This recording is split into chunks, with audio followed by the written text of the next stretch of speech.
সাবিলা লিচুর বাগান sounds wrong but audio format. Sabila আপু তো নতুন ভাবে নাটক থেকে আসলে সিনেমায় এসেছেন এবং তিনি প্রথম কিন্তু এরকম আইটেম সং এ নিজেকে ধরা দিয়েছেন বা আমরা প্রকাশ্যে দেখেছি। তো আপনার কেমন লেগেছে এটা? যে বাংলাদেশে কমার্শিয়াল মুভি থাকলেই ওটার মধ্যে একটা আইটেম সং থাকে, কেন থাকতে হবে না? আমার কথা হচ্ছে অনেক ওয়ার্ল্ডে মুভি আছে কমার্শিয়াল মুভি যেগুলো আইটেম সং নাই, কিন্তু আমি যতটুকু জানি যে তাণ্ডবের এইটা আইটেম সং না, এটা বলতাছে, এটা বলা হচ্ছে। কিন্তু আমার প্রশ্ন তাহলে আইটেম সংটা কি আছে কিনা বা তাণ্ডবে আদৌ আইটেম সং আছে কিনা? উৎসব কিন্তু খুব মানে বোরিং ধরনের আর্ট ফিল্ম না, উৎসব একটা কমার্শিয়াল ফিল্ম, বাট উৎসব এত জোস, এত ভালো, মানে আমি আমার লাইফে দেখা টপ 10 মুভির মধ্যে আমি একটা উৎসবটা রাখবো। আমার এত ভালো লাগছে এটা দেখে। এটার মধ্যে কোনো আইটেম সং নেই, দেখেন আপনি, এটা কমার্শিয়াল মুভি। এটার মধ্যে দুইটা গান আছে, একটা হচ্ছে ইসের এই যে লেভেল 5 এর, আরেকটা গান হচ্ছে আর্টসেলের। দুটোর সময় দুইটা গান রাখা হয়েছে, কত সুন্দর নাইসলি মিউজিকটারে ওরা ইন্ট্রোডিউস করছে এটার মধ্যে। সো উৎসব একটা নাইস এক্সাম্পল হতে পারে আর কি। জাগো এফএম এর অ্যাপ এখন পাওয়া যাচ্ছে অ্যাপ স্টোর এবং প্লে স্টোরে। নতুন সিনেমা তাণ্ডব এখন পর্যন্ত তো অনেক বেশ সাড়া ফেলেছে দর্শকদের মনে। তো তাণ্ডবের একটা খুব সুন্দর গান লিচুর বাগান, আপনার কেমন লেগেছে? সাবিলার লিচুর বাগান আমার অডিওর ফরম্যাটে বলতে গেলে সাবিলা লিচুর বাগান sounds wrong but audio format. Sabila আপু তো নতুন ভাবে নাটক থেকে আসলে সিনেমায় এসেছেন এবং তিনি প্রথম কিন্তু এরকম আইটেম সং এ নিজেকে ধরা দিয়েছেন বা আমরা প্রকাশ্যে দেখেছি। তো আপনার কেমন লেগেছে এটা? আমার এই বিষয়ে সবচেয়ে ভালো লাগছে হচ্ছে অডিওটা। মানে প্রীতম ভাই একটা জিনিস, মানে প্রীতম ভাই অনেক জোস। প্রীতম ভাইয়ের আমার বলতে গেলে তার মাসেল মেমোরি এখন হয়ে গেছে যে কেমন একটা গানকে হিট করানো যায়। তো বাংলাদেশে খুব কম মিউজিশিয়ান এরকম আছে যাদের অলমোস্ট সবগুলা গানই হিট, সবগুলা গানই পপুলার হয়েছে, তার মধ্যে প্রীতম ভাই একজন। সো তার মিউজিকের প্রোডাকশন অনেক সাউন্ডসও রিচ আর কি, অনেক প্রিমিয়াম সাউন্ড দেয় তার মিউজিকের প্রোডাকশন। এটা সবচেয়ে ভালো সেট এই গানের। আর আমার একটা সেট ভালো লাগে নাই, ওটা হচ্ছে যে বাংলাদেশের কমার্শিয়াল মুভি এখন হইলে একটা ট্রেন্ড হয়ে গেছে যে বাংলাদেশের কমার্শিয়াল মুভি থাকলেই ওটার মধ্যে একটা আইটেম সং থাকে, কেন থাকতে হবে না? আমার কথা হচ্ছে অনেক ওয়ার্ল্ডে মুভি আছে কমার্শিয়াল মুভি যেগুলো আইটেম সং নাই, কিন্তু আমি যতটুকু জানি যে তাণ্ডবের এইটা আইটেম সং না, এটা বলতাছে, এটা বলা হচ্ছে। কিন্তু আমার প্রশ্ন তাহলে আইটেম সংটা কি আছে কিনা বা তাণ্ডবে আদৌ আইটেম সং আছে কিনা? আচ্ছা, আপনি যদি বলেন এর আইটেম সং না, বাট এন আইটেম সং এর আপনি কি এটা সংজ্ঞা আপনি কিভাবে দিতেছেন এটার উপর ম্যাটার করে। এখন আপনি যদি বলেন আইটেম সং না, ওকে ফাইন, একদিক দিয়ে লজিক এটা মেক সেন্স করে যে আইটেম সং না, বাট আরেক দিক দিয়ে দেখেন যে প্রীতম হাসান আর শাকিব খানের ডুও যেমন চলতেছে, তুফান থেকে শুরু করে বরবাদ, তারপরে এই যে এখন এই তাণ্ডবে, তিনোটা গানই তো এই যে আগেটা শুরুতে মেবি ছিল দুষ্টু কোকিল, তারপরটা যেন কি ছিল লাগে উড়াধুরা। প্রীতমের শুরুতে ছিল হচ্ছে লাগে উড়াধুরা, ফার্স্টে মেবি দুষ্টু কোকিল ছিল, কোকিলটা না, দুষ্টু কোকিল সেকেন্ডে ছিল, দুষ্টু কোকিল প্রীতমের না, দুষ্টু কোকিল প্রীতমের ছিল না। আচ্ছা ওকে, বাট আমি লাগে উড়াধুরা প্রীতমের ছিল। আফটার দ্যাট বরবাদে ছিল হচ্ছে আয় আয় চাঁদ মামা। হ্যাঁ সরি আমি ভুলে ফেলছি। হ্যাঁ দুষ্টু কোকিল ছিল কর্নার, হ্যাঁ কর্নার আর আকাশ সেনের। হ্যাঁ। সো এইখানে মানে আমি যেটা বলতে চাচ্ছিলাম, প্রত্যেকটা মুভিতে একটা কমন ফ্যাক্টর হচ্ছে প্রত্যেকটার মধ্যে একটা আইটেম সং।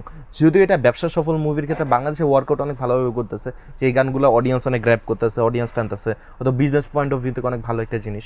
বাট আপনি আরেকটা পয়েন্ট অফ ভিউ থেকে ভাবেন যে ব্যাপারটা কেমন যেন একটা কালচার ক্রিয়েট হচ্ছে যে একটা মানে মেয়েকে অবজেক্টিফাই করা বা একটা মেয়েকে একটু ছোট ড্রেস পরেন একটা মেয়ে নাচলো, এই ব্যাপারটা দিয়ে আপনারা হলে দর্শক টানা হইতেছে। এটা কিন্তু একটা নেগেটিভ পয়েন্ট অফ ভিউ। এই জিনিস নিয়ে এআইবি নামে একটা চ্যানেল আছে ইন্ডিয়াতে, এআইবি তানময় বাদদের, ওরা ইরফান খানের সাথে একটা কন্টেন্ট বানাইছিল 2017-র দিকে। ওই ভিডিওটার টাইটেল ছিল honest Indian party song. So ওইখানে ওরা এই ব্যাপারটা কল আউট করছিল যে ইন্ডিয়ান পার্টি সংগুলো তখন এমন হয়ে যেতেছিল সব কিছুতে মদ খাওয়া, দারু, হোল নাইট দারু পার্টি, এই ব্যাপারগুলো দিয়ে ওরা বলিউডে অডিয়েন্স টানতেছিল। তখন ওরা এই ব্যাপারটারে অনেক সার্কাস্টিকলি কল আউট করছিল যে party song is not about just মদ দেখানো বা নাইট লাইফকে গ্লোরিফাই করা, এগুলো না। সো আমার এই লিচুর বাগানে অনেক ভালো একটা গান, মানে শুনতে অনেক ভালো লাগছে, আমার দেখেও ভালো লাগছে। বাট আমি এক্সপেক্ট করি যে বাংলাদেশের ফিউচারে কমার্শিয়াল মুভিগুলোতে আইটেম সং ছাড়া অন্য গান হবে। এক্সাম্পল হিসেবে বলা যায় উৎসব মুভি বেরোলো, উৎসব একটা কমার্শিয়াল ফিল্ম।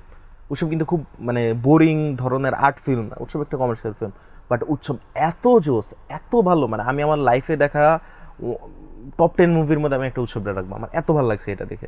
এটার মধ্যে কোনো আইটেম সং নেই, দেখেন আপনি, এটা কমার্শিয়াল মুভি। এটার মধ্যে দুইটা গান আছে, একটা হচ্ছে ইসের এই যে লেভেল 5 এর, আরেকটা গান হচ্ছে আর্টসেলের। দুটোর সময় দুইটা গান রাখা হয়েছে, কত সুন্দর নাইসলি মিউজিকটারে ওরা ইন্ট্রোডিউস করছে এটার মধ্যে। আচ্ছা সো উৎসব একটা নাইস এক্সাম্পল হইতে পারে আর কি। এই তাহলে কি আপনি ফ্যামিলি ওরিয়েন্টেড মুভির না, আমি ফ্যামিলি ওরিয়েন্টেড বলতেছি না তো, অনেক মানে ম্যাস অ্যাকশন ফিল্ম এগুলো দরকার, এগুলোর এগেইনস্টে আমি না।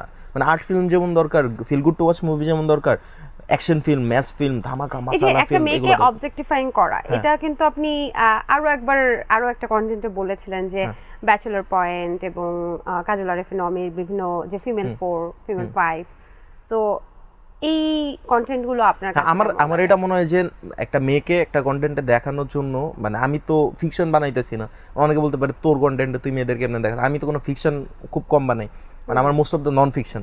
সো ওইগুলো বাদ দিয়ে আমি যদি ফিকশন বানাইতাম, বা আমি যদি আমার ড্রিম ফিকশনগুলোর কথা বলি, তাহলে দেখেন যে একটা মেয়েকে অনেক নাইসলি প্রেজেন্ট করা পসিবল একটা কন্টেন্টের মাঝখানে, যেটা আমরা দেখছি সত্যজিৎ রায়ের অপুর সংসারের মধ্যে, অপুর সংসার বা অপু ট্রায়োলজির মধ্যে সত্যজিৎ রায় কত সুন্দরভাবে দেখাতো। অপুর সংসারের একটা সিন এরকম আছে যে অপুকে জিজ্ঞেস করতেছিল অপর্ণা যে তোমার কি অপু অপর্ণাকে জিজ্ঞেস করতেছিল যে তোমার কি আমার সাথে থাকা নিয়ে অনুশোচনা হয় না? তখন অপর্ণা বলল যে অনুশোচনা এত কঠিন বাংলা আমি বুঝি না, সহজ করে বলো। তখন বলতেছে আফসোস হয় না? বলে কিসের আফসোস, আমার হাজব্যান্ড আমার সাথে থাকে, এটাই তো আমার কাছে বড় প্রাপ্তি। এই টাইপের একটা কনভারসেশন ছিল। সো ওইখানে নারীকে কত সুন্দরভাবে নাইসলি প্রেজেন্ট করা হয়েছে। বা আপনি বলিউডে অনেক রাজকুমার হিরানি ফিল্ম দেখেন, বা আরও feel good to watch movie যেগুলো আছে, বা কমার্শিয়াল অনেক মুভি আছে যে মেয়েদের অনেক নাইসলি প্রেজেন্ট করার। বাংলাদেশের মুভিগুলোতে মোস্ট অফ দ্য কমার্শিয়াল ফিল্মে মেয়েদেরকে অ্যাকচুয়ালি ওরা তো কোনো বড় রোল প্লেই করে না, ভালো মুভি অনেক আছে, বাট আমি মানে মেজরিটির কথা বলতেছি। মেজরিটি মুভিতে মেয়েদের তো কোনো ভালো রোল থাকেও না, আর যতটুকু রোল থাকে ওরা হচ্ছে জাস্ট কাইন্ড অফ প্রোডাক্ট হিসেবে ওদের ইউজ করা হয়। সো এই ব্যাপারটা আমার অতটা ভালো লাগে না। জাগো এফএম এর অ্যাপ এখন পাওয়া যাচ্ছে অ্যাপ স্টোর এবং প্লে স্টোরে।